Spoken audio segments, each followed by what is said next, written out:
Hello and welcome back to Recapped Stories. Today we are looking at the 2005 horror film, Isolation. I hope you enjoy the video and remember, spoilers ahead.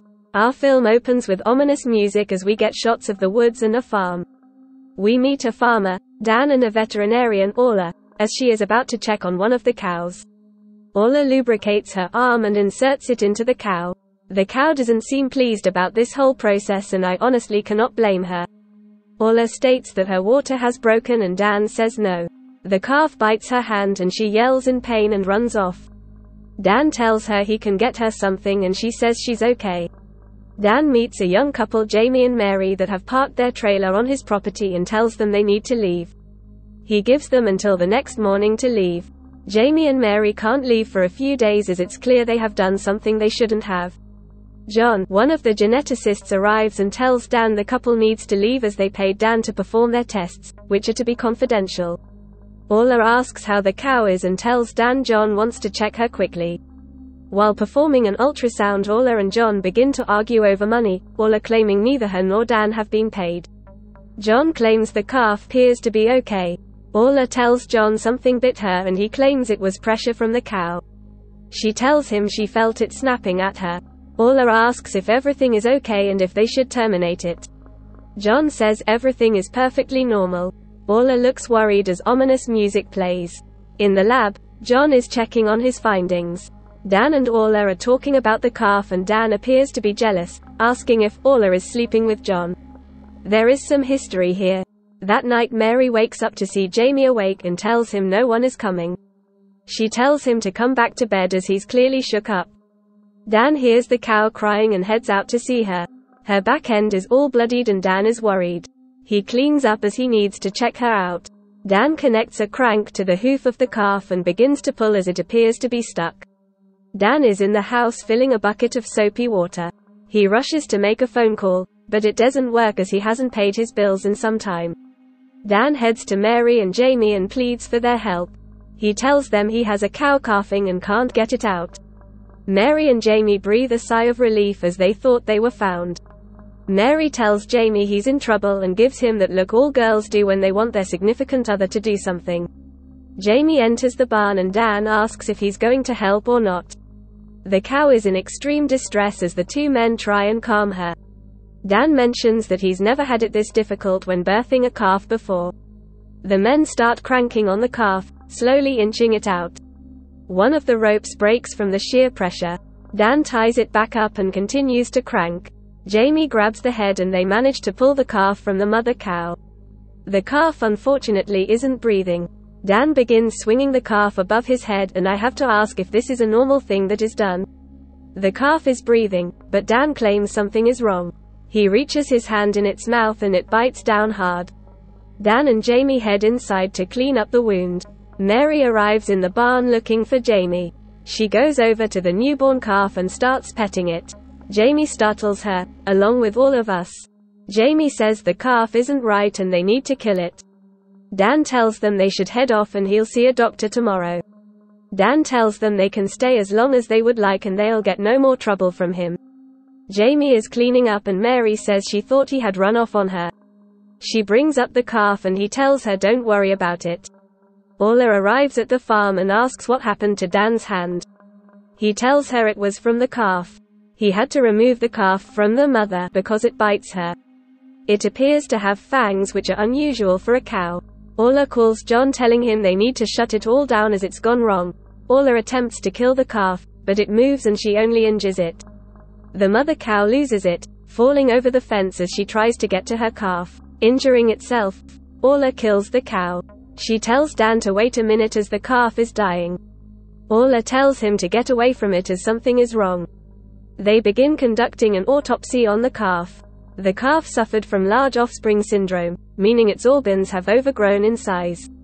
They find some sacs in the calf with completely malformed fetuses. They have exoskeletons, meaning their skeleton is on the outside, like an insect. One of them moves, scaring Dan and Orla. Orla tells Dan John wanted to create more fertile calves, ones that would grow quicker and be fertile younger. Dan tells her that's too young to be pregnant. Orla tells Dan to keep the other animals away for risk of infection. He nearly loses it on her. We see one of them moving on the table as it wriggles away. The next morning Mary is looking at Dan's hand. Jamie asks if he can help feed the cows. Jamie is outside filling the cow's feed trough. He hears a sound coming from the barn. Mary is still helping with Dan's hand and tells him he needs to go to the hospital. They start talking about each other's families. Dan inherited the farm and Mary had 6 siblings. Her brothers are looking for Jamie and we don't know why. Jamie is in the barn and finds a cow standing in deep water. He notices the cow has a bunch of open wounds. Some ominous bubbling coming up from the water behind him. Something attacks his leg in the water. Dan and Mary check on him and the cow. A car pulls up and Jamie runs off telling Mary to come with. A gardener named Tom comes out and asks Dan if the couple in the trailer are giving any trouble. Dan assures him everything is fine. Tom tells Dan Orla's car is a mile up the road and they can't find her. Dan is visibly concerned. Dan tells him she was there last night, but she left. Tom is very suspicious of Dan. He grills Mary and tells her she should be getting a move on. Jamie comes out to Mary and asks her what they should do. Dan lets them move the trailer in his farm. Dan finds the gate to the cow unlocked. He notices Orla's coat is there and the cow has been cut open. Orla came back in the night without telling Dan. They burn the body of the cow, as to prevent any more chances of infection. We get a brief shot of something still in the water. That night a car pulls up while Dan is sleeping. He heads in the barn and finds John. John asks where the cow is and we see the burnt body. Dan tells John Orla looked ill when she left. John asks about the camper and Dan tells him they're only staying the night. They head in John's lab and he tells Dan not to come in. He checks on the body of the calf and tells Dan to leave, that he'll check it out. Placing a sample from one of the fetuses under a microscope, he notices it's growing way too fast. Dan is in his house and he is not feeling well. Looking at the ultrasound taken from earlier, John notices an abnormality. Some kind of monster. In the barn by the trailer we see something move in the water. Mary and Jamie are getting a little frisky. I mean, it's a horror film, so someone had to. Also, why does Jamie look like he's from Whoville? He also appears to be under the weather like Dan, with a high fever. Outside the trailer we see something has climbed up and entered. We see something climbing up and entering the bed of the 2 lovers. Mary lifts up the covers and screams in horror as a creature is just inches away from her. John enters the trailer along with Dan looking for the creature. Mary and Jamie say they're leaving and John says no one can leave yet and he knows what it was. John tells them the calf was carrying 6 of these mutated creatures and one is still alive. John tells them no one can leave and he's going to quarantine the farm. If this thing gets loose it will infect thousands of cows, birthing millions of these creatures. They head outside and find more of the cows have those same wounds from before. Dan tells John Jamie got bitten and just as John is about to say something a scary roar of some kind is heard. There's something in the flooded part of the farm. The water is 4 feet deep at the end. John mentions that if there is something in there, the only way out is through them. Dan says he can grab something that will scare it out. Dan heads in with a tractor. Driving around the muck, the water becomes too much and kills his engine. So now he's stuck in the water with the creature. Dan slowly starts making his way through the water. He trips over something and discovers the body of Orla. Jamie and John place her body on the table in John's lab. He finds bite marks all over her body. There's a large hole in her stomach where the creature has been feeding. He pulls out a piece of the exoskeleton left inside her. Placing a sample under the microscope, he notes it's growing at an exponential rate and has human cells mixed in it. He places some of his blood on the sample and the creature's cells begin grafting to it. Noting it can infect humans through the bite. Jamie looks scared as he was bit earlier. They cannot let it get off the farm because it will infect everyone, turning their children into those things, wiping out an entire generation. John asks to see Jamie's foot and he's rightfully terrified. Jamie screams for Mary and the 2 men begin to struggle. Jamie proceeds to leave and John uses the cattle pistol on him, killing him immediately. A noise in distance catches the attention of Dan and Mary and she asks what it was. They find John who tells them it's like a parasite. It enters the host and grows until eventually growing large enough it claws its way back out. Mary says she's going to find Jamie and heads after him. She enters the makeshift lab finding blood everywhere. John and Dan find a cow and John mentions that the creature has to be inside it.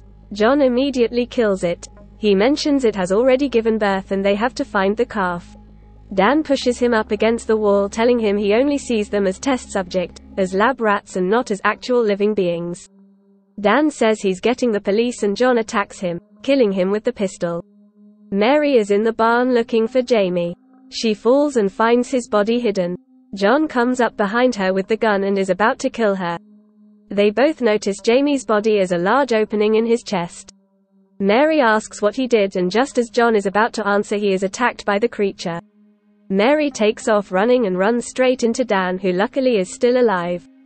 Dan turns the lights on so they can find this thing and kill it. It's made its way under the floorboards in the barn and Dan attempts to head off after it. He's too injured, however, and Mary tells him she'll go. Mary is given the gun and told she has to be close. She hears it off in the distance and heads in the cold water after it. She sees what looks to be a calf and heads in that direction. The poor thing appears to be covered in a bunch of those creatures. One attacks her and she smashes it with her gun. The poor calf is being fed on while it's still alive. Mary puts the poor animal out of its misery, then disposes of the rest of the creatures. She hears something though and turns to see what looks like a skull looking back at her. It attacks and we hear her scream. The creature is chasing after her as she attempts to escape. She pleads to Dan for help and continues running. Mary comes to a grate and attempts to open it. Why she couldn't go back the way she came is beyond me. The creature is at her feet trying to bite her. Dan is trying to get the power back on. He starts hitting pipes trying to get the creature's attention. Mary manages to escape from below and is looking for Dan. Mary finds Dan hiding and he tells her to come here. She shakes her head no and slowly backs up. She looks up and the creature is right above her head. Dan calls for it and it attacks him. He yells at Mary to go. She smashes a glass container above, scaring off the creature. Mary starts chasing off after the monster with a steel pole. She hits it into some gears and chains where it gets chewed up. She continues to beat it once it hits the ground and kills it. Mary carries Dan to the car where he tells her to leave the farm and then dies. Mary is walking down the road alone, in what appears to be snow now all of a sudden. It's 4 months later and she's at the hospital. Mary is pregnant and is getting an ultrasound of her baby. The doctor tells her it's fine and she breathes a sigh of relief. The doctor tells her it's a fine, healthy girl. We see a small brief glimpse of an abnormality and the film ends. If you want to see more videos like this, then please subscribe and don't forget to turn on the notification bell to be alerted of a new video. I hope you enjoyed it and please do take care.